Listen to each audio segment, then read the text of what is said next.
CM ಆಗಬೇಕಂದ್ರೆ ಬೆಂಬಲಗಳು ಕೂಡ ಬೇಕು ಸರ್. ಬೇಕು, ಶಾಸಕರ ಬೆಂಬಲ ಕೊಡ್ತಾರೆ. ಬೆಂಬಲ ಇಲ್ಲದ್ರೆ ಬೆಂಬಲನೂ ಬೇಕು, ಹೈಕಮಾಂಡ್ ಅದಕ್ಕೆ ತೀರ್ಮಾನವನ್ನು ತಗೊಳ್ಬೇಕು. ಎರಡೂ ಇದೆ. ಶಾಸಕರು ಬೆಂಬಲನೂ ಕೊಡ್ತಾರೆ, ಸರ್ಕಾರ ಹೈಕಮಾಂಡ್ ತೀರ್ಮಾನವನ್ನು ತಗೊಳ್ತಾರೆ. ಎಷ್ಟು ಶಾಸಕರ ಬೆಂಬಲವಾಗಿರ್ಬೋದು ಅದು ಗೊತ್ತಿಲ್ಲ. ಸಾಕಷ್ಟು ಜನ ಎಲ್ಲರೂ ಕೂಡ ಒಂದು ಬದಲಾವಣೆ ಬೇಕು,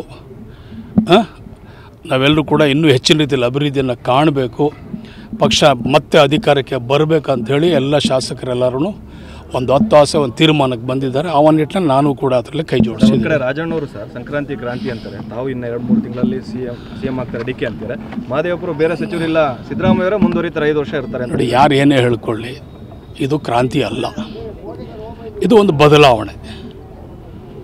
ಇದು ಬೇರೆಯವ್ರಿಗೆ ಅವಕಾಶ, ಒಬ್ಬ ಸಂಘಟನೆಗಾರ, ಒಬ್ಬ ಹೋರಾಟಗಾರನಿಗೆ ಒಂದು ಕೊಡುವಂಥ ಒಂದು ಅವಕಾಶ ಅಷ್ಟೇ, ಬೇರೆ ಏನಿಲ್ಲ. ಇಲ್ಲಿ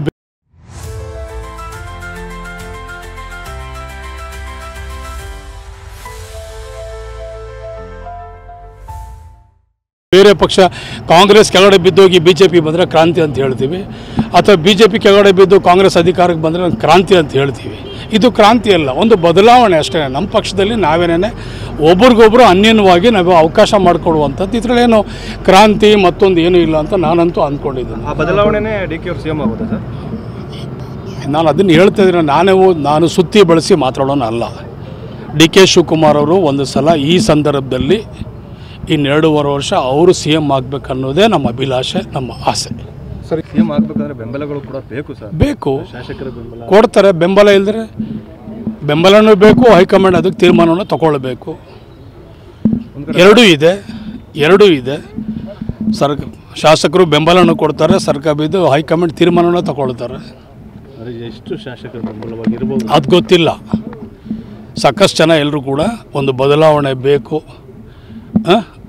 ನಾವೆಲ್ಲರೂ ಕೂಡ ಇನ್ನೂ ಹೆಚ್ಚಿನ ರೀತಿಯಲ್ಲಿ ಅಭಿವೃದ್ಧಿಯನ್ನು ಕಾಣಬೇಕು, ಪಕ್ಷ ಮತ್ತೆ ಅಧಿಕಾರಕ್ಕೆ ಬರಬೇಕಂಥೇಳಿ ಎಲ್ಲ ಶಾಸಕರೆಲ್ಲರೂ ಒಂದು ಆಸೆ ಒಂದು ತೀರ್ಮಾನಕ್ಕೆ ಬಂದಿದ್ದಾರೆ. ಆ ನಿಟ್ಟಿನಲ್ಲಿ ನಾನು ಕೂಡ ಅದರಲ್ಲಿ ಕೈ ಜೋಡಿಸಿದ್ದೀನಿ. ಕಡೆ ರಾಜಣ್ಣವರು ಸರ್ ಸಂಕ್ರಾಂತಿ ಕ್ರಾಂತಿ ಅಂತಾರೆ, ತಾವು ಇನ್ನು 2-3 ತಿಂಗಳಲ್ಲಿ ಸಿಎಂ ಆಗ್ತಾರೆ ಡಿ ಕೆ ಅಂತಾರೆ. ಮಹದೇವಪ್ಪರು ಬೇರೆ ಸಚಿವರಿಲ್ಲ, ಸಿದ್ದರಾಮಯ್ಯವರೇ ಮುಂದುವರಿತಾರೆ, 5 ವರ್ಷ ಇರ್ತಾರೆ. ನೋಡಿ. ಯಾರು ಏನೇ ಹೇಳ್ಕೊಳ್ಳಿ, ಇದು ಕ್ರಾಂತಿ ಅಲ್ಲ, ಇದು ಒಂದು ಬದಲಾವಣೆ. ಇದು ಬೇರೆಯವ್ರಿಗೆ ಅವಕಾಶ, ಒಬ್ಬ ಸಂಘಟನೆಗಾರ, ಒಬ್ಬ ಹೋರಾಟಗಾರನಿಗೆ ಒಂದು ಕೊಡುವಂಥ ಒಂದು ಅವಕಾಶ ಅಷ್ಟೇ, ಬೇರೆ ಏನಿಲ್ಲ. ಇಲ್ಲಿ ಬೇರೆ ಪಕ್ಷ ಕಾಂಗ್ರೆಸ್ ಕೆಳಗಡೆ ಬಿದ್ದೋಗಿ BJP ಬಂದರೆ ಕ್ರಾಂತಿ ಅಂತ ಹೇಳ್ತೀವಿ, ಅಥವಾ BJP ಕೆಳಗಡೆ ಬಿದ್ದು ಕಾಂಗ್ರೆಸ್ ಅಧಿಕಾರಕ್ಕೆ ಬಂದರೆ ಕ್ರಾಂತಿ ಅಂತ ಹೇಳ್ತೀವಿ.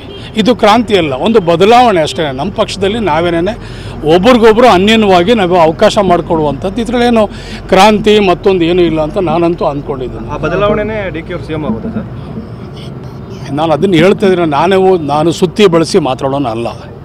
ಡಿ ಕೆ ಶಿವಕುಮಾರ್ ಅವರು ಒಂದು ಸಲ ಈ ಸಂದರ್ಭದಲ್ಲಿ ಇನ್ನು 2.5 ವರ್ಷ ಅವರು ಸಿಎಂ ಆಗಬೇಕನ್ನೋದೇ ನಮ್ಮ ಅಭಿಲಾಷೆ, ನಮ್ಮ ಆಸೆ. ಸರಿ.